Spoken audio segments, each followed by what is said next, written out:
Grand Rising. My name is Monique Lisa Johnson, and I am a writer, a director, and a producer of stage, film, and books. And I am here to talk to you about how to master your brand signature story. I'm so excited to be here. This conference is going to be amazing. I just want to thank the facilitators for including me in this whole conference. I want to just share with you some of the things that really make me happy. Words make me happy. Books make me happy. Film, television, live stage performances, that makes me happy. Why? Because people are actually telling stories that to me matter and make a difference. And so if you want to eventually write a book that is going to change the minds of the audience that you're trying to reach, I'm telling you, these are some of the steps. I said some because there are many, but these are some of the steps that I have used to make my productions, books, things that I've worked on exciting and engaging. So again, how to master your brand signature story is not just about writing a book, but it's about the potential keynote that you'll be booked for, the potential opportunity to speak at a college or a school or at a corporation or at an event or at a church. So don't ever think that your story is just for a book. It is for many things. You can repurpose your story to bless an audience that you never thought that you would stand in front of. Let me start off by saying that a story is nothing without a main character. And you might say, Monique, that is so elementary. Of course, a story has to have a main character. But there are stories where you don't necessarily have to have a main character, but you want to make sure that you at least have a character that your audience can follow. So stay with me. All right, go on this journey with me and really tap into what I'm saying. So I was driving down 125th Street. I'm looking for a place to park. And as I'm looking for a place to park, I noticed that the closer I get to the Apollo Theater, there is a line.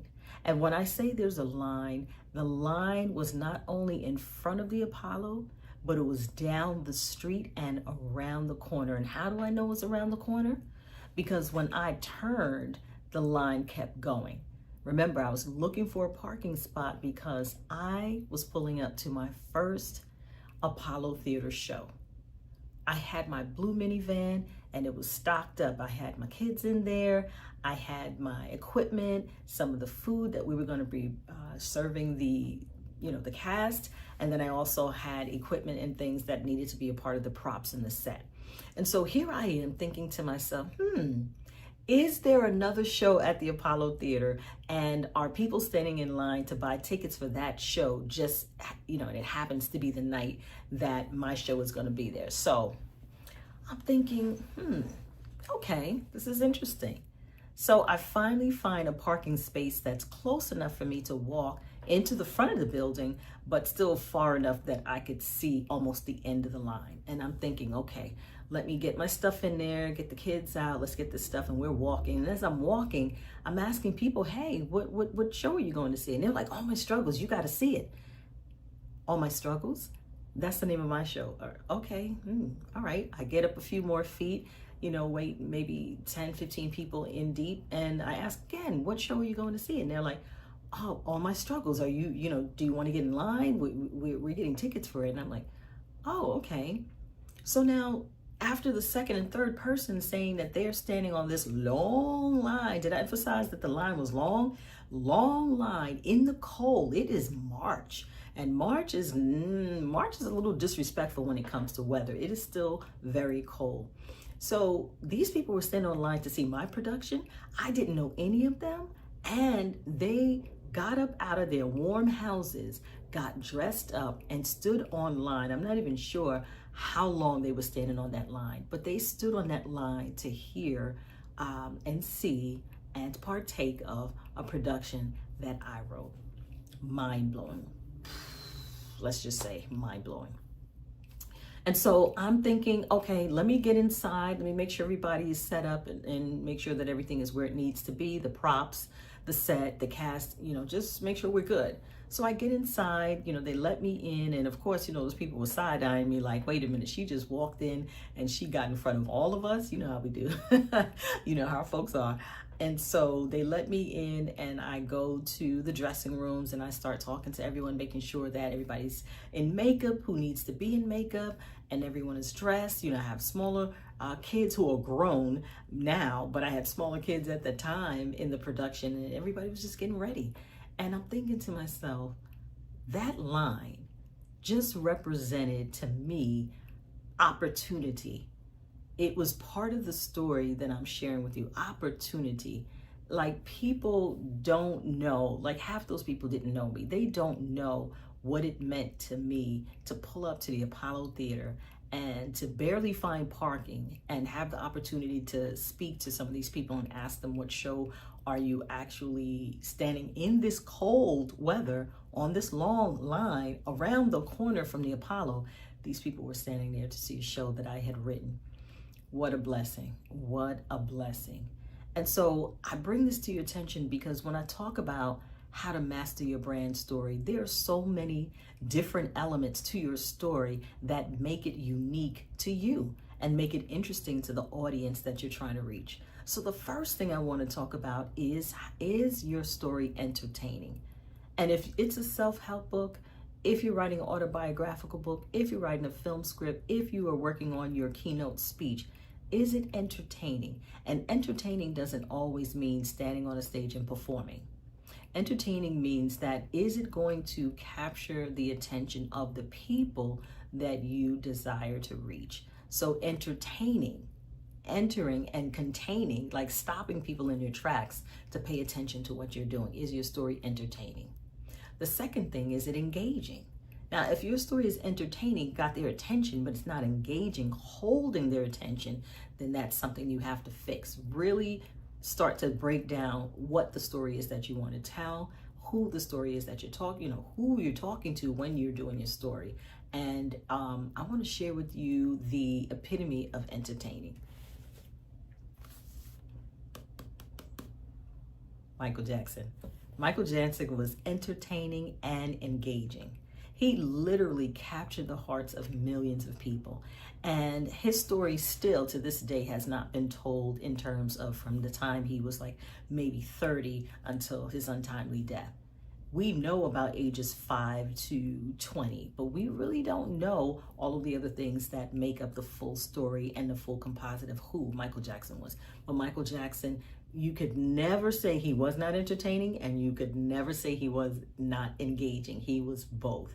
And so when you're writing your story and you're thinking about all the elements that go with your story, just remember that if you're not stopping people in their tracks because you are saying things that help them to decide that you are worth listening to, back it up. Let's is it entertaining? Is it engaging? Are you sharing things that are different and outside of what people know about you in everyday life?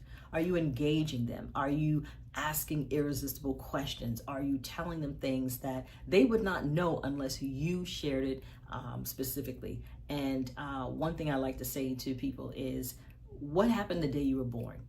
What happened the day that you came on this earth? What is it about you that's so special that people need to know your story? What happened that made you someone that we should pay attention to? Let's think about the other Michael Jordan. Michael Jordan took the basketball world by storm. I mean, not only did he start off his career with a great endorsement deal with Nike, but he also showed us that you really can fly. I mean, he would fly, and when I say fly, as he's going up for those shots that he was taking as he was playing, it looked like he was flying. Air Jordan did not come out of nowhere. Air Jordan is a very important part of his story, the legacy of it. And Michael Jordan showed us that basketball could be played, championships could be won, and a story can be told about someone who was just resilient in terms of wanting to master the game even before Scottie Pippen came into the picture, Michael Jordan was killing it. He was doing things, and he was leading out in terms of points for most of the games that he was playing. And his story is very entertaining. He went through some things. I mean, some stuff happened with him, but he's very entertaining and very engaging. And I look forward to hearing more about his story. I do remember when the movie came out air, and for the most part, I was learning about things that I didn't know. So the next point is informative. Entertaining, engaging, informative. When I watched the Michael Jordan documentary, I was informed about things that I didn't know was happening. I didn't know how hard Phil Knight and other people were fighting to get, Michael Jordan as far as endorsing their sneaker. I didn't know those things. And so that was information that taught me something of value in terms of when you are really, really good at what you do, people pay attention. You look at a Serena Williams and you look at her sister Venus. People paid attention because they were really well trained in the sport of tennis.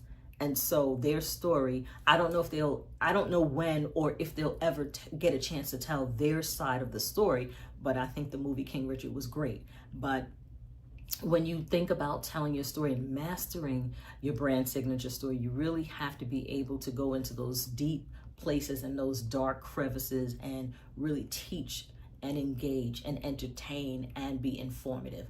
And so information is key. And when you teach people about things that they don't know about, they stay engaged even more. And what about revealing and being authentic? So when you reveal something that's not, common knowledge or public knowledge, and you feel comfortable with sharing that part of your life, you draw people more, you draw them in deeper. You draw them in deeper. And when you begin to draw people in deeper, what happens is you give them an opportunity to say, I just found something out about Michael Jackson. I just found something out about Michael Jordan. I just found something out about this person that I didn't know. And now I'm really interested in doing even more research on who this person is. So when you reveal things that are not just common knowledge or not just in the news or not just something that you can find out in just a casual conversation, you really draw people into who you are and what you're about and what your goals are. What are the things that you want to do? What things that you want to be known for? We just had Dr. Martin Luther King's birthday, and I'm still finding out things about Dr. King that I didn't know. When I saw the movie Selma by Ava DuVernay and some other stories that are out about him, it was only one movie in particular, and I believe it was Selma, where I found out that Mahalia Jackson, I knew that they had a relationship in terms of a friendship, but it was Mahalia Jackson's phone call in the middle of the night when Dr. King was just, he was just distraught. He knew that his life was coming to an end, and he knew that he had a message that he had to share. Like, these were like the last things that he had to share. And I didn't know that Mahalia Jackson, she sang a song to him, and she just said, you got to keep pushing, you got to keep going. And that was very revealing. That was very authentic. And that was something that you really had to have that inside track of the person who had a relationship with him in terms of knowing this. So Mahalia Jackson, she had a great relationship with him. She encouraged him. But did you also know that Dr. King was responsible for Lieutenant Uhura? And that's the actress, her name escapes me right now, but she was ready to quit Star Trek. She was ready to quit. And she went to this event, and he was there, and he said that you can't quit, because she had a conversation with him. He was like, you can't quit. Why? You can't quit because little black girls are looking up to you, and you are this person that they are seeing as like a hero in their eyes. So you can't quit, because you have to be able to show that diversity, but you also have to be able to be someone that they can look up to. And so because of that, we have Lieutenant Uhura on Star Trek. And that's just something that you're not going to know about someone's story unless they take the time to really think about all of the special things that have happened in their life. And you might say, well, nothing special has ever happened to me. Why would anybody be interested in hearing my story? You don't know that. You don't know that. You really don't know that that there's no one that would be interested. I would challenge anyone that says nobody cares about my story. I would challenge you to say, really take a deep dive into your own story. Can you do something that no one has done? Is there a self-help book that you can write that would help someone and intertwine your story? Have you just went somewhere that just seemed as though it was the most interesting thing that ever happened to you, and now you're writing about it, and now you're allowing other people to desire to go to that place that you went to? Mastering your brand signature story is really about being authentic to, who you are and what it is that you want to do and who you want to share it with. I started off with the story about me going to the Apollo Theater because when I was a little girl, I fell in love with words. Like, I literally fell in love with words. I fell in love with 101 Dalmatians as a little girl. And you can imagine, I wake up one Saturday morning and I'm getting ready to do my routine, which is, get up, brush your teeth, change your clothes, and, get ready for your day. But if you're anything like me, you have to start off your Saturday morning with cartoons. Sunday was the Sunday funnies, the cartoons in the newspaper, but Saturday was cartoons all morning before dance school. And so I get up and I'm getting ready to, put my slippers on. I'm going to go downstairs and brush my teeth and do everything I have to do to be ready for the day. But there's a book on my dresser. Who put the book there? I don't know. It was 101 Dalmatians. And so I pick up the book and I start reading it. And almost 7 hours later, I finished a book. I was only 7 years old. And I finished reading a book that I absolutely fell in love with the book. And that was the day that I fell in love with words. That's right. I fell in love with words. I didn't even care if I didn't know what the word meant. I fell in love with writing and reading. I did not know that, just the elementary books that we're reading in kindergarten and first grade and second grade. I did not know that these thick books could take me on such an adventure. 101 puppies being stolen by a character by the name of Cruella, whose hair is half black, half white, and all of these, these white dogs. And then as they get older, they start to grow their spots, which is why Cruella was so interested in now stealing them from their owner. And this story took me on an adventure. And I recently found out that the gentleman who did the illustrations for 101 Dalmatian was a man of color. And I have to give him credit for the day that I fell in love with words. His illustrations drew my attention to the book, and then the rest was history. What has happened in your life that you can find an entry point and say that is the start of when I fell in love with X, Y, and Z? The day you fell in love with basketball, the day you fell in love with art, the day you fell in love with maybe being a nail technician, the day you fell in love with learning about technology, the day you fell in love with computer programming. What is your story about, and how do you master it to the point where you are captivating your audience? You are really taking a deep dive, and then you're looking at your story as something that will be in the history books forever. Your books can be in libraries. Your book can be in a museum. Your book can be on the shelf of someone famous. Never underestimate the power of your story. And stories are three-dimensional. Stories are not flat. I get requests for me to read people's books all the time. And I can tell when a person has just thrown their book together, they've used AI, and they have just, kind of jumped on the bandwagon of using ChatGPT.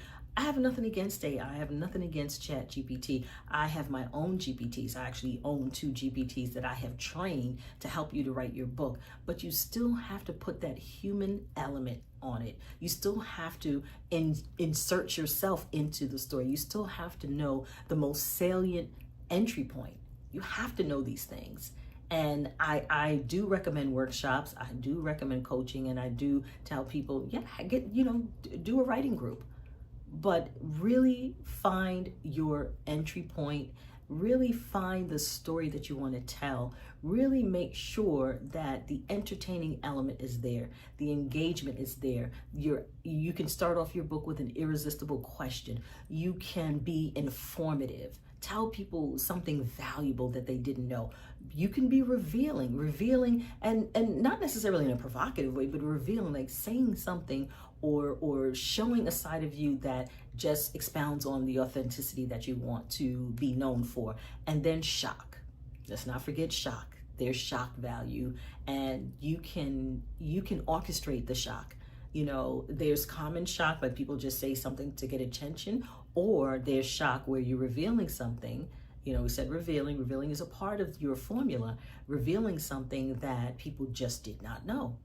And so you want to be cognizant of how you do that. And then you can also write stories that have a contrarian belief. Like you say something that would seem contrary to who you are, but you're sharing something and you're really pulling in, getting people's attention. You want to think about those things. And think of your book as a 3-act play. 3-act play. What happens in the beginning? You bring attention, you bring drama, you really orchestrate the story so you are engaging and entertaining. Remember, Act 2, you're building up the climax. You're getting to that place where you're going to reveal something that's shocking, that's revealing, that's authentic, that is just, wow, what's going on here? You're building up to your climax, and then you resolve. You want to make sure that you have resolve with that. So whatever your entry point of your story is, you build up to the drama, you build up the climax, and then you resolve, and then you come down. 3-act plays is a great formula for mastering your brand signature story. So again, entertaining, engaging, thinking about the way that you can formulate your ideas. You're building a story that can last forever. Dr. Martin Luther King's, his story is going to last forever. I just recently found out that Marcus Mosiah Garvey, who is my great-great-grand uncle, he was just exonerated, and all of the charges brought against him for mail fraud were just removed. His story will last forever. There's one more person I love to talk about, Lorraine Hansberry. We lost Lorraine Hansberry at the age of 24, but she wrote one of the most amazing plays, A Raisin in the Sun.